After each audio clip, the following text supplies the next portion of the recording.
অচেতন নীতিশ, সচেতন তেজস্বী। বিহারের মুখ্যমন্ত্রী অচেতন মনে থাকেন। নীতিশ কুমারকে তীব্র আক্রমণ তেজস্বী যাদবের। তবে বিহার নির্বাচনে কি হবে তা নিয়ে ইতিমধ্যেই প্রশ্ন ওঠা শুরু হয়েছে এবং এখনো পর্যন্ত এই প্রশ্নই কিন্তু সামনে আসছে। নীতিশ কুমারকে যে কটাক্ষ করা হয়েছে ইতিমধ্যেই, বন্দে ভারত সহযাত্রীকে আসন বদল করতে জোর, বন্দে ভারতের সহযাত্রীকে আসন বদল করতে জোর জুলুম। বিজেপি বিধায়ক রাজীব সিং এর সহযাত্রী আসন বদল করতে রাজি না হওয়ায় আক্রমণ। গুন্ডাদের ফোন করে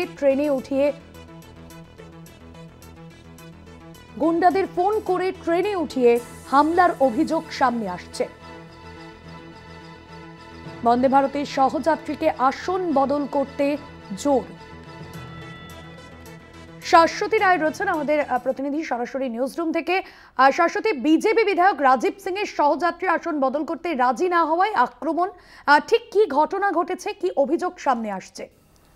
দেখো, গত বৃহস্পতিবার সন্ধেবেলার ভোপালগামী বন্দে ভারত এক্সপ্রেস, তাতেই এক ধুমধুমার কাণ্ড বলা চলে। সহযাত্রীকে একেবারে গুন্ডা আনিয়ে মারধর করার অভিযোগ উঠলো এবার বিজেপি এমএলএ রাজীব সিং এর বিরুদ্ধে। সেক্ষেত্রে তিনি কার্যত একটি শুধুমাত্র এনসিআর করেন জিআরপির কাছে এবং সেখানে বলেন যে সিটের কিছু ডিসপুট ছিল, সেই কারণেই এই ধরনের ঘটনা ঘটেছে।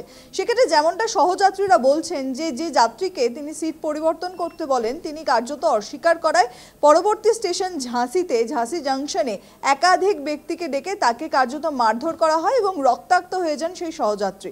সেখান থেকে দাঁড়িয়ে শুধুমাত্র একটি এনসিআর করা হয় জিআরপির কাছে এবং এসআরপি ঝাঁসি তিনি দাবি করেন যে সিসিটিভি ফুটেজ খতিয়ে দেখা হবে এবং এখনো পর্যন্ত যাকে মারধর করার অভিযোগ উঠেছে সেই ব্যক্তির তরফ থেকে কোনো কমপ্লেন লজ করা হয়নি এবং সেই সহযাত্রীর কাছ থেকে কমপ্লেন নিয়ে তার বিরুদ্ধে কোনো ব্যবস্থা নেওয়া হবে কিনা সেই বিষয়টিও তারা খতিয়ে দেখছেন। তবে এখনো পর্যন্ত যেমনটা জানা গেছে যে সেই সহযাত্রী যাকে মারধর করা হয়েছিল সেই ব্যক্তি এখনো পর্যন্ত কোনো কমপ্লেন লঞ্চ করেননি। তবে সেক্ষেত্রে তিনি বলেছিলেন যে ভোপাল পৌঁছে তিনি পুলিশ কমপ্লেন করবেন এবং তিনি প্রকাশ্যে মিডিয়ার সামনে সেই অর্থে কোনো কিছু জানাননি। তবে যেমনটা জানা যাচ্ছে বাকি ওই ট্রেনের E2 কোচের যে বন্দে ভারত এক্সপ্রেসের যে কোচ অর্থাৎ এক্সিকিউটিভ ক্লাসের কোচ, সেই কোচের বাকি যারা যাত্রী ছিলেন তারা বলছিলেন যে সেই এমএলএ রাজীব সিং তিনি কার্যত তার পরিবারকে নিয়ে ট্রেনে উঠেছিলেন এবং সেখান থেকে দাঁড়িয়ে তিনি তার আসন পরিবর্তন করেন পাশের সিটে থাকা আরেকজন ব্যক্তিকে, কারণ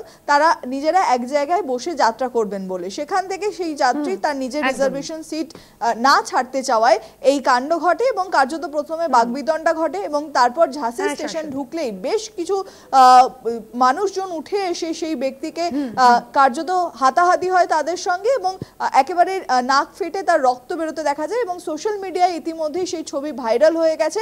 তবে ইতিমধ্যে জিআরপির তরফ থেকে সমস্ত বিষয়টার উপর তদন্ত প্রক্রিয়া চালানো হচ্ছে, গোটা বিষয় নজরদারি রাখা হচ্ছে। ধন্যবাদ জানাবো শাশ্বতী তোমায়। সরাসরি ছিলেন শাশ্বতী রায় আমাদের প্রতিনিধি।